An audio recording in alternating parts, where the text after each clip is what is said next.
Chapter 2, Training Days. It had been 2 weeks since Naruto had decided to not take the exams.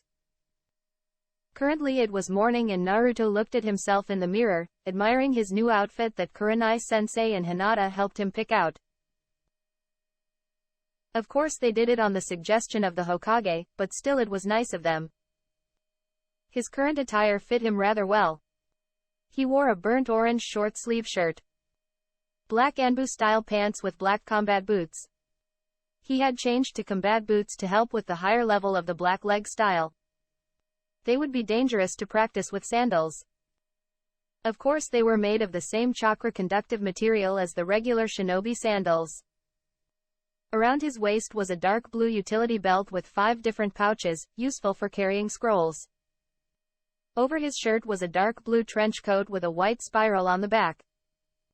He didn't know why, but Kurenai had said the Hokage had suggested it.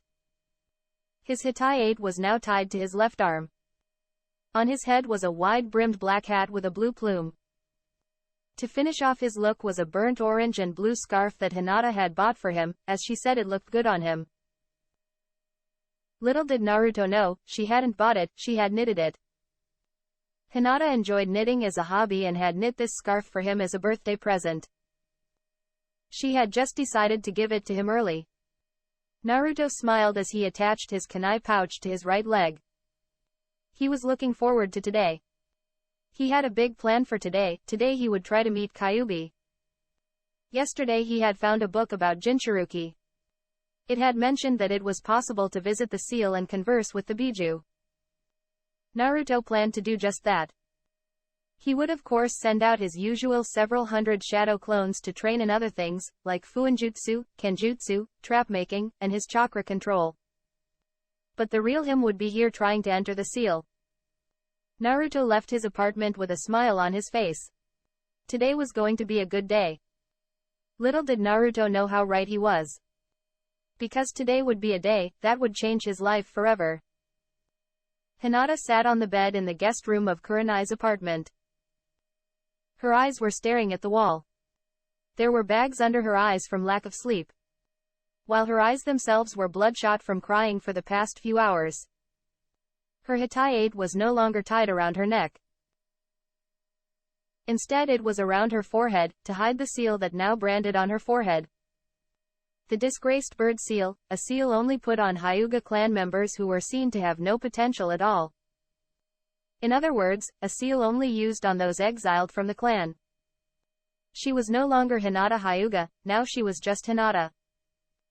The only bright side of the seal was the fact that it didn't have the pain feature that the caged bird seal did. After failing the first exam, things had become unbearable at the Hyuga compound. Until yesterday she was called into the elder's room where she was told she was banished. Then held down as her own father applied the seal. All the while he called her disappointment, and a disgrace to the Hyuga name. Luckily Kurenai-sensei had been willing to let her live with her. Hinata slowly stood up. She needed hope, maybe watching Naruto would help her. He was the only thing she really had left. Honestly, dropping out of the first exam had at least one bright point. Her and Naruto were starting to get closer. She had even managed to give him a present in person.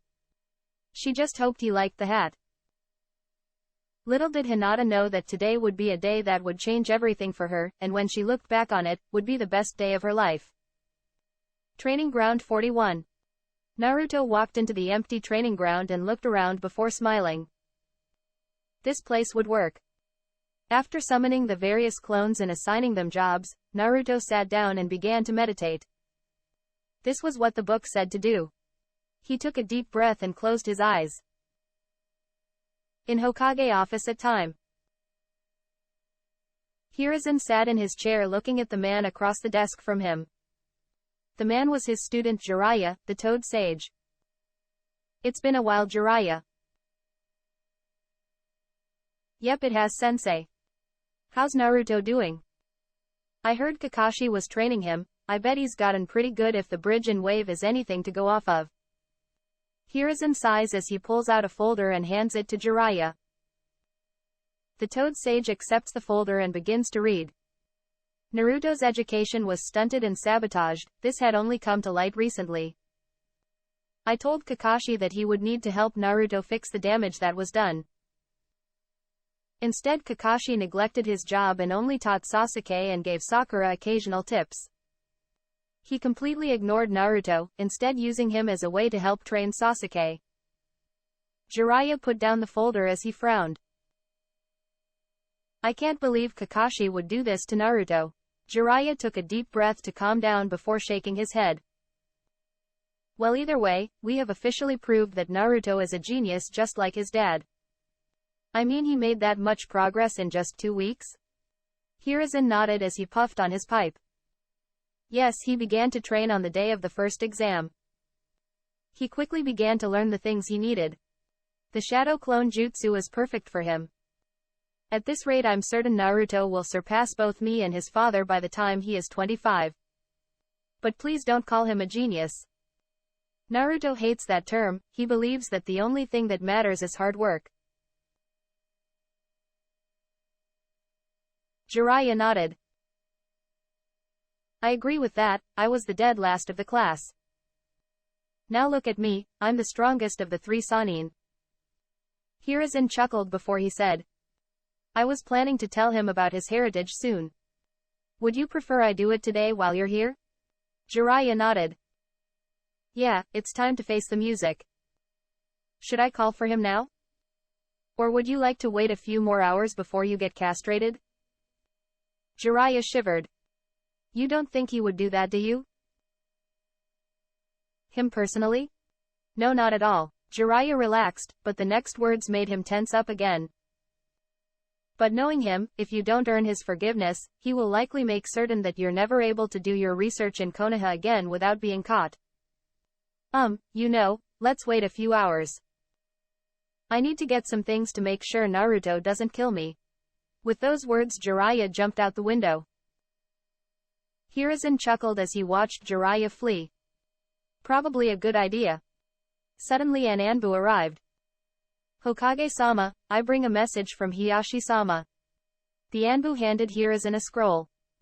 The old man read the scroll before burning it. So it's time. I just hope she can bring herself to forgive you, Hiyashi. At the training ground, Naruto had been meditating for an hour. He was getting tired of sitting still. Damn it, this isn't working. With that thought, Naruto opened his eyes, only to find he was no longer in the training ground. Instead, he was in a massive sewer and was floating on top of water. What the hell? He stood up, not noticing the fact he was standing on the water without using chakra. Did someone throw me in a sewer without me noticing? No, that's not possible. I'm pretty sure I would notice being carried. Naruto began to walk along the sewer. After a few minutes, he arrived in a large room with a cage. The doors of the cage were held shut by a paper that read, Seal. Naruto walked forward to try and see in the darkness when suddenly a pair of huge red eyes opened. Suddenly a claw shot from the cage and stopped an inch from Naruto, who managed to stop from jumping back. He knew the seal would stop Kyuubi from hurting him. A grin appeared in the darkness as a deep voice sounded. Well, this is surprising. I thought for sure you would have jumped from that. So why does my jailer honor me with his presence now? Naruto sat down. Nah, I know the seal stops you from actually hurting me unless I enter the cage. For why I'm here, well, I thought it might get lonely being stuck in a cage all alone for 14 years. So I decided to come and try and lighten up your day. Kyuubi just stared at the young blonde in confusion. What? The Kyuubi was struck speechless by what Naruto had just said. He could sense that Naruto wasn't lying. He really was here to try and cheer him up. Naruto gave Kyuubi a sad smile as he said, It hurts when you're forced to be all alone, doesn't it? I've been through that. I didn't have many people who cared about me growing up. Since I know what it's like, I decided that I would make sure you don't have to go through it as well. So I'll be your friend, Datbeo. Kyuubi frowned as he said, Boy, do you know who I am? Naruto frowned. How could I know who you are, if you've never told me your name? Kyuubi was once again struck speechless. Other than his father and his youngest brother Ashura, no one had ever cared about his name. As he looked at Naruto, he swore he saw the image of Asura overlap with Naruto's own for a few moments. Is it possible? Is this Asura's reincarnation? No, I'm probably just seeing things. Kyuubi thought for a few seconds before he said, "My name is Kurama." Naruto grinned. "It's great to finally know your name, Kurama. I'm Naruto Uzumaki, future Hokage of Konoha." As he said this, he tipped his hat. Kurama couldn't help but grin as well, it was infectious. Naruto looked around before he said, "You know, I just realized. This is my mind, correct? I guess I give new meaning to the saying mind in the gutter, huh? Is it possible to change it?" Kurama chuckled at the joke before he spoke. "Sadly, Naruto, your mindscape is stuck like this. It's a reflection of what your experiences have done to your psyche. Maybe in time it will change, but for now you're stuck with a sewer. If it makes you feel better, it already looks a bit better than it did while you were a child." Naruto sighed. "Oh well, is there any way I can make your time in here a little better? Well, you could allow me access to your senses. It gets boring just sleeping and looking at a sewer all the time. All you would have to do is allow me to do it." Naruto grinned. "Sounds good to me. Anything else I can do while I'm here?" Kurama waved his paw. "Nothing else right now. I'm going back to sleep." With that, Kurama laid his head down and closed his eyes. Suddenly Naruto found himself back in the training ground. He smiled as he sat there. He felt like he made some progress. He really did want to be friends with Kurama. Naruto frowned as he heard something. It sounded like someone stifled a sob. Naruto stood up and moved over to the area where he heard the sound. There was a shuffling sound. Naruto looked behind the tree to see Hinata. Hi there, Hinata." That's when Naruto noticed the bloodshot eyes as well as how tired she looked. "Hinata, are you okay? Is there anything I can do to help?" Hinata had spent the last hour watching Naruto meditate. She had been confused as to what he was doing.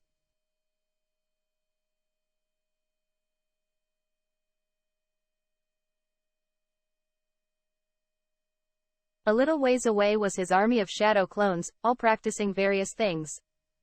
She smiled seeing Naruto growing stronger. He never gave up, no matter what anyone said.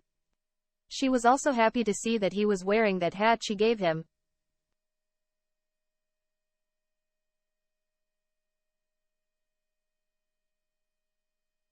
Seeing the hat brought up her hopes that one day she would be able to walk by his side. Suddenly tears began to fill her eyes. It didn't matter how much she looked up to him though. It didn't matter how much she hoped. She would never be able to be with him. She was just a disgrace. Even her own clan didn't want her. Why would Naruto want her either? Suddenly a voice sounded from beside the tree. Hi there, Hinata." Hinata looked up to see her crush standing there looking at her with concern. "Hinata, are you okay? Is there anything I can do to help?" Hinata looked up and to her shock saw Naruto standing over her. In the moment she was looking at him, she noticed that he was wearing the scarf that she had knit for him. The next moment she was hugging Naruto, crying and holding on to him for dear life.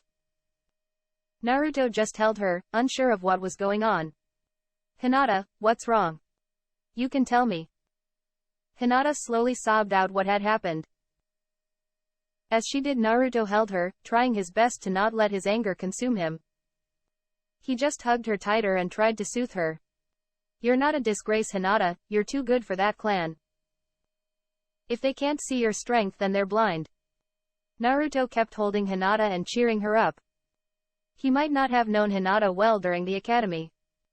But during the 2 weeks he had been training, he had started to get to know her better. Now he would consider her a friend. After about 10 minutes Naruto helped her stand up. "Come on, Hinata-chan, let's get you to Kurenai-sensei's place. He didn't even realize he had used Chan with her name. Hinata nodded as Naruto helped her along. Thank you, Naruto-kun. Before they could leave the training field an Anbu appeared in a body flicker. The Anbu was a woman with long purple hair and a cat mask. Naruto Uzumaki, Hinata Hyuga, you are both to report to the Hokage's office. Gigi needs us? We'll be there shortly. The Anbu nodded as she disappeared. Naruto turned to Hinata, who was still leaning against him. Are you okay to see Gigi, Hinata-chan? Hinata slowly nodded, blushing as she finally realized that Naruto was calling her Hinata-chan. Yes, I will be alright to see Hokage-sama. Good, then let's go see Gigi, then afterwards I'll treat you to some ramen. Hinata's blush increased, it sounded like Naruto was asking her out on a date. Naruto opened the door and entered, quickly followed by Hinata. Hey there, Gigi. Neko said you needed me and Hinata-chan. That's when Naruto noticed the man with the white hair standing in front of the Hokage's desk. Strapped to the old man's back was a black sheath that held a katana. Who's the old guy, Gigi? Jiraiya grinned as he said. I'm so glad you asked. Suddenly kabuki music began to sound and he did a dance. I am the conqueror of women everywhere, the being who rules over all things manly, the great super pervert and toad sage of Mount Myoboku, Jiraiya of the Sannin. He slammed his hand on the ground and a large toad appeared under him while he struck a pose.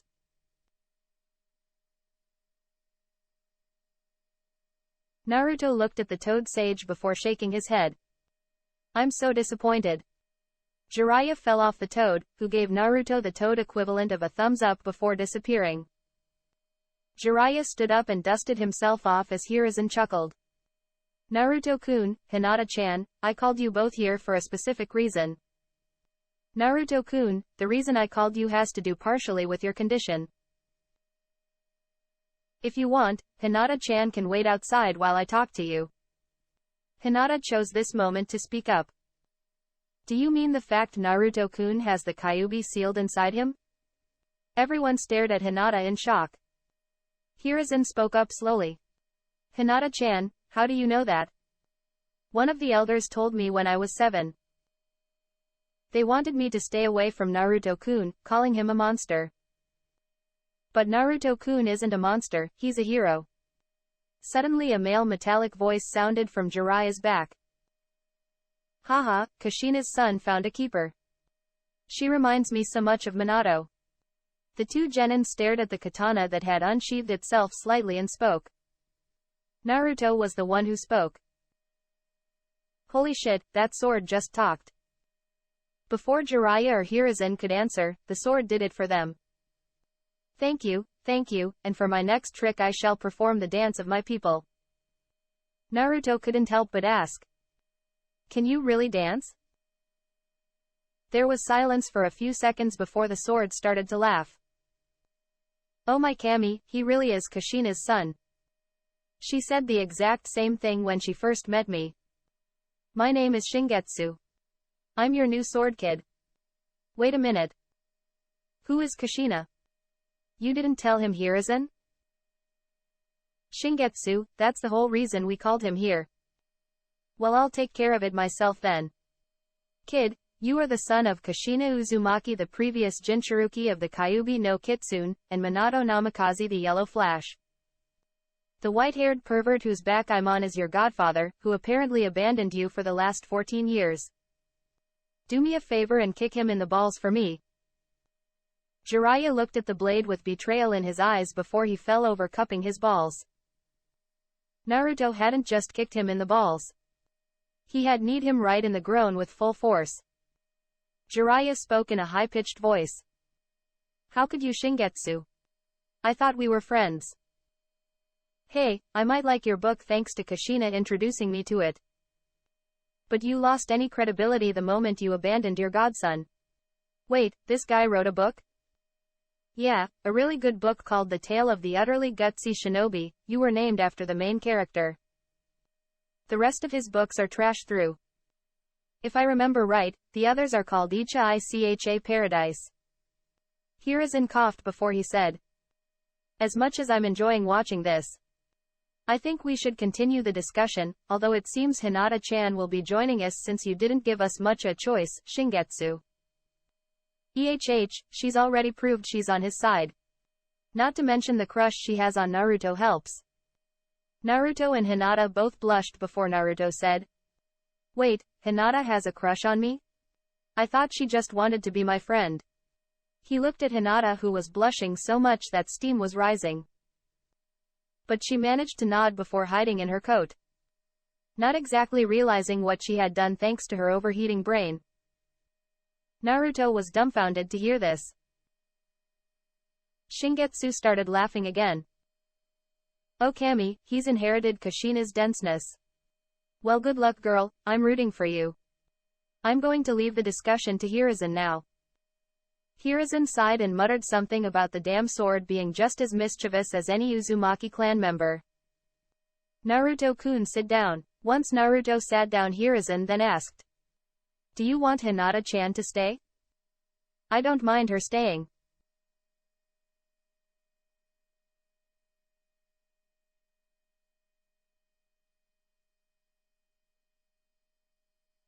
I trust her. Hinata blushed as she felt her chest grow warm hearing that Naruto-kun trusted her. Hiruzen nodded as he made several hand seals. Now I can tell you the full story. Well, I guess I should just come out and say it since Shingetsu decided to just shout it out. Your father was Minato Namikaze, and your mother was Kushina Uzumaki.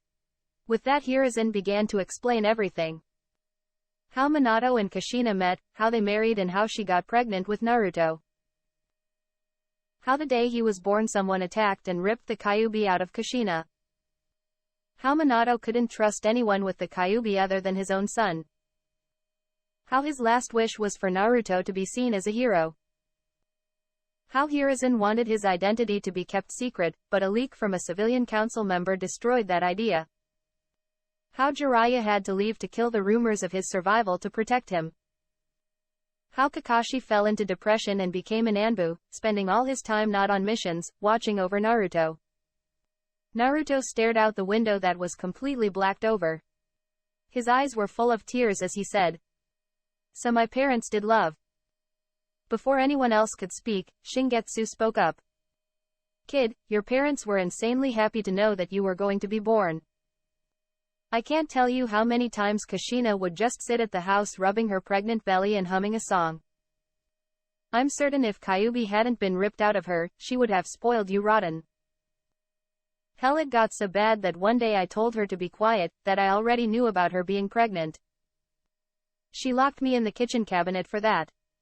I caused Minato quite a bit of confusion when he opened the cabinet to get a glass only to find me there. Naruto was confused as he asked, but why the cabinet? Not to mention, what happened to the glasses? Shingetsu didn't speak for a second. When he spoke, his metallic voice had confusion evident in it. That's actually a good question. I don't know what happened to the glasses. As for why the cabinet, I'm not really sure. All my wielders have been Uzumaki clan members. Yet I still don't understand your clan. But then again, the clan is made up of hyperactive redheads. Hiruzen coughed. Moving on, since you have begun to fix the damage done to your education, I have decided to give you access to your family home early, Naruto-kun. This way you can have access to the training material you need. Jiraiya will actually be escorting you there. Hiruzen then turns to Hinata. Hinata-chan, I called you here for a reason. Do you want me to send Naruto-kun out while we discuss it? It's about what happened yesterday. Hinata looked at Naruto and he grabbed her hand and gave it a squeeze while smiling at her. He can stay, he already knows about what happened. Hiruzen sighed and nodded as he pulled out a scroll. Your father banished you to protect you, Hinata. Hinata froze before she whispered. What? 2 weeks ago, after you dropped out of the exam, your father came to me. The elders were trying to use the fact you dropped out as reason to have branded with the caged bird seal and forced to quit being a shinobi before being married off to a noble family. Your father managed to stop it, but to do it he had to make sure you were banished from the clan. But why? Shingetsu spoke his spot where Jiraiya had leaned him against the wall. Isn't it obvious, girl? Once you were banished from the clan they would lose their grip on you. Hiruzen nodded. Shingetsu is correct, he also did it so that he could free you of any seals. Hiruzen handed her the scroll. In that scroll is the counter seal needed to remove the disgraced bird seal, as well as scrolls in some of the Hyuga clan techniques. Hinata hugged the scroll, crying as she did. Naruto was the one who spoke up. Why did he say those horrible things then? Hiruzen sighed. He had no choice. He had to play that role to make it seem like he wasn't trying to protect Hinata. If they had realized what he was doing, they would have stopped it. Hinata began to cry harder before she hugged Naruto, crying into his shoulder. The blonde shinobi patted her shoulder slowly, knowing that she was hurting. Soon Hinata had fallen asleep, the lack of sleep finally getting to her. As she slept she clung to Naruto, not wanting to lose his warmth. Her tiredness and her emotional state granting her the courage she would normally not have. Shingetsu began to chuckle. Yeah, I don't think we are going to be able to separate her from him. I guess he's going to have to carry her with him to check out his new house. But before you go, strap me to your hip, kid, you might as well get used to carrying me. Naruto summoned a shadow clone that helped put Hinata on his back, blushing when she was put on his back. It seems that Hinata was more developed than the rest of the girls from their class. He then strapped the katana to his waist. He then turned to Jiraiya as he said, "All right, pervy sage, lead the way." Jiraiya facepalmed, ignoring the laughter coming from Shingetsu. "Don't call me that, now let's go." With that Jiraiya led Naruto out of the office, after Hiruzen had dropped the privacy seals, of course. They had stopped by Kurenai's house to try and drop off Hinata, but somehow she had super strength in her sleep and refused to let him go. Because of that Kurenai had let Hinata stay with Naruto, she knew the young blonde wouldn't do anything. Not to mention it might help the two get together. Almost all the Jonin in the village were rooting for Hinata. Jiraiya soon led Naruto to the Uzumaki compound. Naruto gasped as he looked at the place. It was big, not as big as the other clan compounds, but it had 3 houses already set up. Each had 2 stories, there was also plenty of space for new buildings to be put up. The land around it was as large as the entire Hyuga compound. Is this where my mom and dad lived?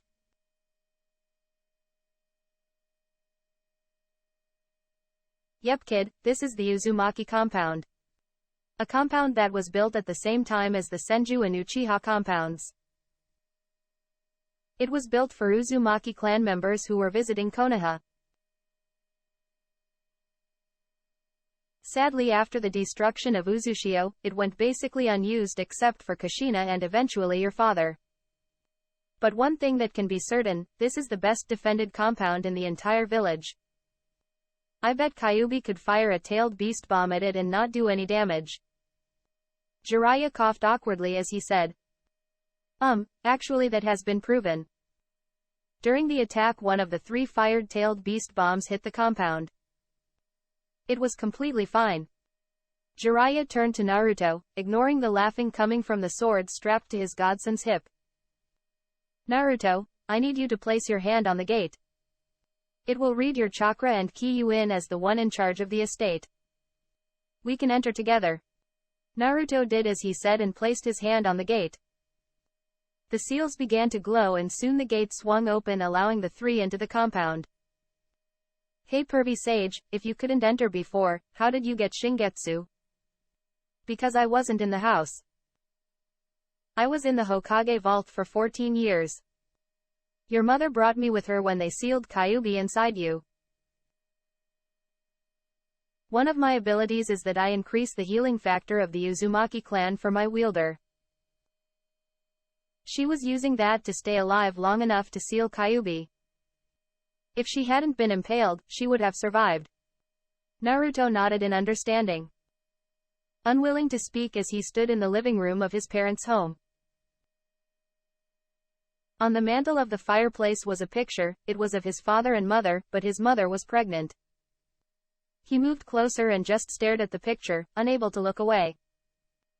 It was then that he felt Hinata stirring on his back. He felt her lean away and yawn. "Where am I?" Naruto carried her over to a couch and set her down.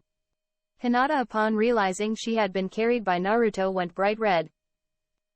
"You're in my new house, Hinata-chan.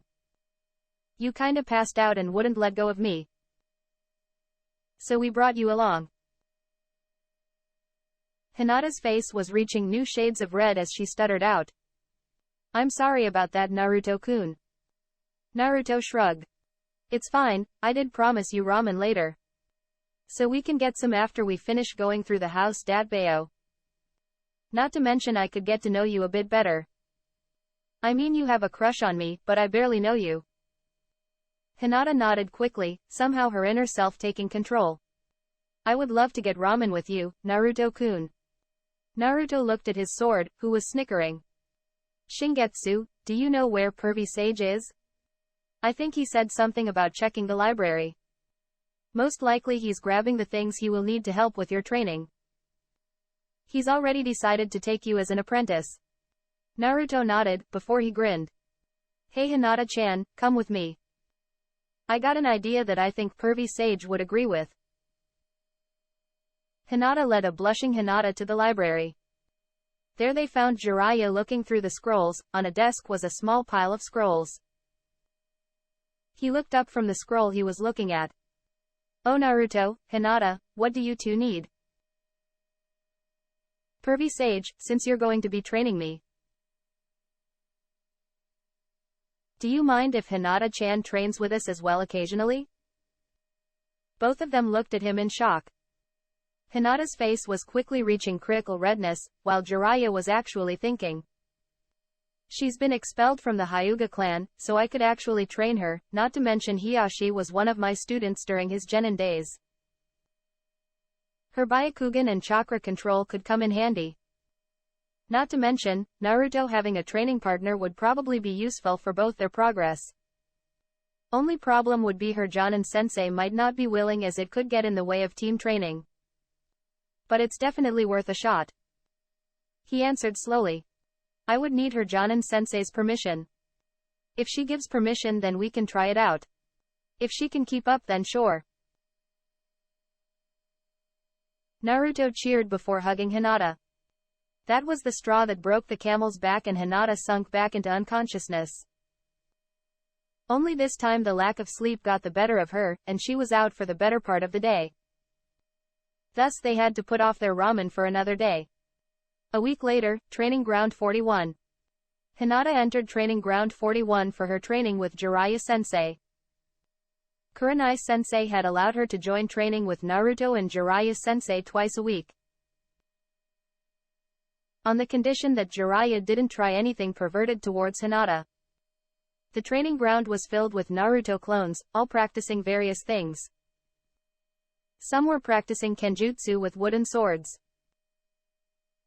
Others were going through the katas for black leg style, while other groups were working on chakra control and nature transformation. While one last group was off to the side practicing the first stage of the Rasengan. In the center of the training ground was Jiraiya and Naruto. In front of Naruto was a large scroll. Jiraiya looked up and said, "Ah, if it isn't my respectful student. Glad you could join us today, Hinata." He looked at Naruto as he said, "Sign the contract while I talk to Hinata real quick." He stood up and walked to Hinata. "So are you ready for your training assignment, Hinata?" Hinata nodded. She was ready. In the last training session, Jiraiya had tested her elemental affinity. She learned that she was a fire and lightning type. After learning about her affinity, Jiraiya had taught her the elemental training for those two types. "So last session we learned about your chakra affinities and began training in it. I assume you have continued those outside these sessions?" Hinata nodded once more. Jiraiya smiled as he said, "Good, now I have a taijutsu scroll that I got from. With your body type you need a taijutsu style that is flowing, as opposed to the regular gentle fist which keeps in place. This style is called gentle steps. This taijutsu style was developed by your mother Hinata. Hinata gasped as she asked. Why was it in the Uzumaki clan library? Your mother Hitomi was good friends with Kushina Uzumaki. When the gentle steps was declared as an abomination by the elders, Hitomi entrusted her scrolls to Kushina. Thus it was stored in the Uzumaki clan library. Hinata, you will be learning the gentle steps. He handed her the scroll. Hinata accepted the scroll in shock and hugged it to her chest. It was something written by her mother. A taijutsu style that would likely suit her perfectly. She couldn't help but smile at Jiraiya. Thank you so much, Jiraiya-sensei. She bowed her head to the man. No problem, Hinata. Now why don't you go practice with it? I'll check on how you're doing shortly. Once she had walked off, Jiraiya turned to Naruto, who had finished signing the Toad contract. Good, now you remember the hand signs, right? Naruto nodded eagerly. Now I want you to perform the jutsu. Try and put as much chakra into as you can. You need to summon the boss Toad to get approval. Naruto went through the hand signs and bit his thumb before slamming his hand on the ground. Summoning jutsu. The sheer amount of chakra he released a visible aura around him. With a puff of smoke nothing appeared, instead Naruto disappeared. Jiraiya's mouth dropped. He recognized what had just happened. Naruto had just been reversed summoned. That meant that a contract had a higher claim to Naruto than the Toad contract he had just signed. That's when it hit him, the Uzumaki had a summon contract, but no one was sure what it was. The only thing that was known was the summons were last seen during the fall of Uzushio. It was because of those summons that not a single member of the enemy army survived. The Konoha reinforcements had only reported seeing clouds fill the sky while lightning rained upon the island, along with the roar of something massive. That's when he heard a voice behind him. Jiraiya-sensei, where did Naruto-kun go? Jiraiya was not looking forward to having to explain exactly what happened to Hinata, or the sensei for that matter. He just hoped that Hinata didn't have the protective streak of her mother.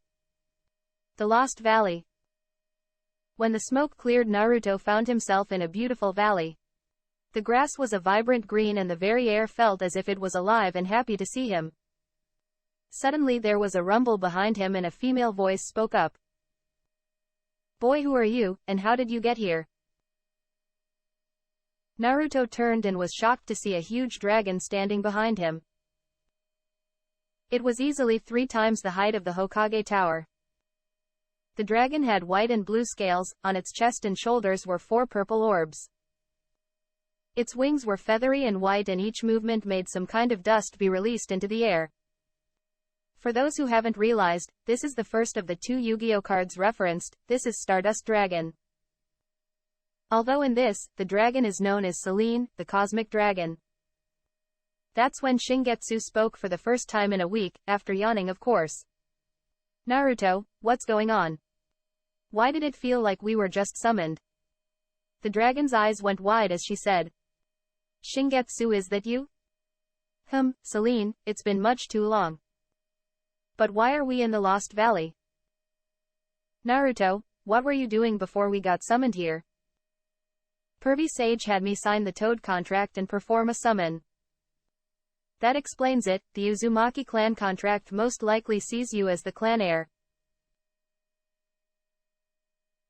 Thus the moment you tried to summon a Toad, you were instead reverse summoned to the Lost Valley to sign the dragon contract. Wait, this boy is an Uzumaki? But he has blonde hair, not red. He has his father's hair. But he's without a doubt an Uzumaki, Fuinjutsu talent, denseness, and hyperactivity included. I will need to take him to the boss summon. He will need to meet him. The dragon leaned down and extended out a hand that could easily carry a horse. Young Uzumaki, I will take you to see our boss, Slifer the Sky Dragon. Naruto, who was still stunned to hear his clan could summon dragons, climbed onto the dragon's palm before she took off. Yes, the boss is Slifer the Sky Dragon. It's fitting seeing as I wanted a badass dragon. I mean, Slifer is massive and just pure awesome. 10 minutes later, Naruto found himself in a large grotto with an opening in the ceiling. In front of him was a massive red serpent-like dragon. The dragon was coiled in on itself, so Naruto couldn't tell exactly how big the dragon was. On its head were two mouths, the bottom one spoke and a deep and ancient voice came out. So are one of the survivors of our allied clan. It is a pleasure to see a surviving Uzumaki clan member. Especially one with the ancient blade Shingetsu by his side. Hey, who are you calling old, you senile old worm? I'm a spring chicken compared to you, Slifer. Before an argument could begin, Naruto coughed. Could we move on to what I was brought here to discuss? Of course, hatchling. Let's talk, I need to see what kind of person you are. How do we do that exactly? Oh, don't worry, young one. Just stand still for a few moments. With those words, Slifer gently placed one claw tip on his head. After a few seconds he pulled it away and said, You've had a hard life, hatchling. But you never gave up, you would make your clan proud. Slifer waved his claw and a smaller humanoid dragon raced off to grab something. Does that mean I can sign the contract? Indeed, hatchling, I will allow you to summon the dragons.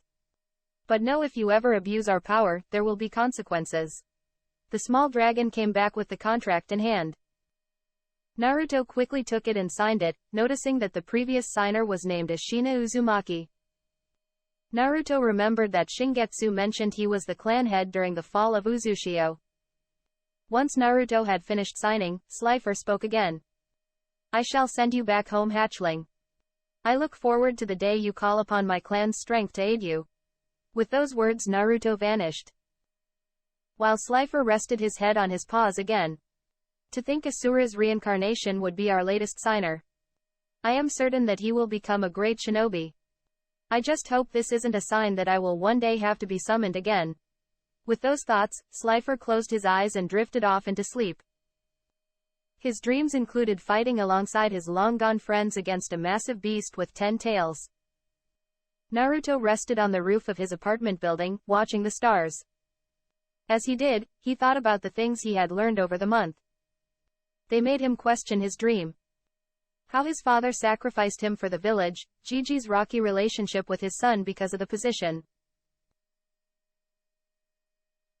Would he have been able to sacrifice his own son to save the village? Would he be able to put his family second to his job? Naruto shook his head, no, he wouldn't. In his mind, family was sacred, something to be cherished. An ideal that came from growing up as an orphan. He spoke up, asking a question of the blade resting beside him. Shingetsu, do you think Mom and Dad would be disappointed in me if I gave up trying to become the Hokage? Depends on why you would be giving up exactly. I don't think I could make the choices necessary to become Hokage, Shingetsu. Having to choose between family and the village. Knowing that the mission I send someone on could be their last. I don't think I could do it. Shingetsu was silent for a bit before he spoke. Then no, I don't think they would be disappointed. In fact, I think they would be proud of you for realizing your own shortcomings. But what would you aspire to be instead? I want to become the strongest shinobi in the village, and help Konohamaru become Hokage. I want to become strong enough to protect those I love, no matter what. That's a good dream to have, Naruto. Reach for that peak, Naruto, and don't give up on it. Don't worry about those who can't see you for you, Naruto, focus on those who see you as the person you are. Remember these words, Naruto, to reach your dreams you must abandon your fear. Look forward. Move forward and never stop. You'll age if you pull back. You'll die if you hesitate. If you keep those words in mind, then I will always have your back, partner. Yes, I used Quincy Zangetsu's words, they work well, so thanks, Tight Kubo. Closing parenthesis. Naruto grinned as he said. Then I will always push forward, Shingetsu. I will become stronger than any shinobi this village has ever had. That's good to hear, partner. I look forward to watching you reach your dreams. Omake, what happened to the glasses? Kushina sat in her chair resting her hand on her belly happily. She couldn't wait for her little maelstrom to be born. Leaning against her chair was Shingetsu, the sentient sword currently asleep until Kushina needed him. In front of her was her best friend Hitomi Hyuga, who was drinking some tea. You know Kushi-chan, me and Hiyashi learned what our child's gender will be today. Kushina smiled at her friend. Oh. It's a girl, isn't it? Hitomi giggled as she said. Yep, I've even decided on her name, even though Hiyashi doesn't know yet. She's going to be named Hinata, because she's already bringing so much light to my life. I bet my little Naruto-kun and Hinata will be inseparable growing up. Oh, wouldn't it be amazing if the two ended up getting married? Before Hitomi could answer, an irritated and sleepy-sounding metallic voice sounded, Ugh, can you keep it down, you damn tomato-headed tomboy? I'm trying to sleep here. Let it be noted that not only is Shingetsu grumpy when woken up, but he also lacks tact and survival instincts. Killing intent flooded the room as Kushina's hair turned into 9 waving tails. Oh, I'm a tomato-headed tomboy, am I? I said that out loud, didn't I? Oh yes, you did, Shingetsu. But don't worry, you won't have to deal with our discussion much longer. Shingetsu actually gulped. He might be a sword, but that doesn't mean he can't feel pain. A couple hours later, Minato had entered the kitchen to get something to drink. He opened the cabinet to grab a glass, only to freeze when he saw what was in the cabinet. Inside the cabinet were no glasses, instead there was a katana and its sheath. The sheath was purple with red polka dots, while the katana had a pink blade with a rainbow hilt and tsuba. It took a moment for Minato to recognize the blade. Shingetsu, how the hell did you get in the cabinet, not to mention why are you pink? My insane wielder did this to me, Minato. She woke me up from my nap by being loud and then punished me for snapping. She put a seal on the cabinet and makes the sound of nails on a chalkboard constantly playing while the cabinet is closed. Please, Minato, save me. Suddenly a shadow appeared behind Minato as a sickly sweet voice sounded. Oh, Minato-kun, you wouldn't be thinking of helping Shingetsu escape from his punishment, would you? No, of course not, sweetie, I was just curious why he was there. Minato, you cowardly traitor. Now, Minato, why don't we go have some fun? With those words, Kushina closed the cabinet and dragged Minato away from it. The screams of the poor katana sounding even through the silencing seals in the cabinet. An hour later, at the Hyuga compound, Hiyashi walked into his office after lunch to continue working on his paperwork. But when he entered the room, he stopped. His desk was covered in various types of drinking glasses. Where did these all come from? The glasses would later be returned to the Uzumaki compound. While Shingetsu spent an entire week pink, much to the sentient blade's horror.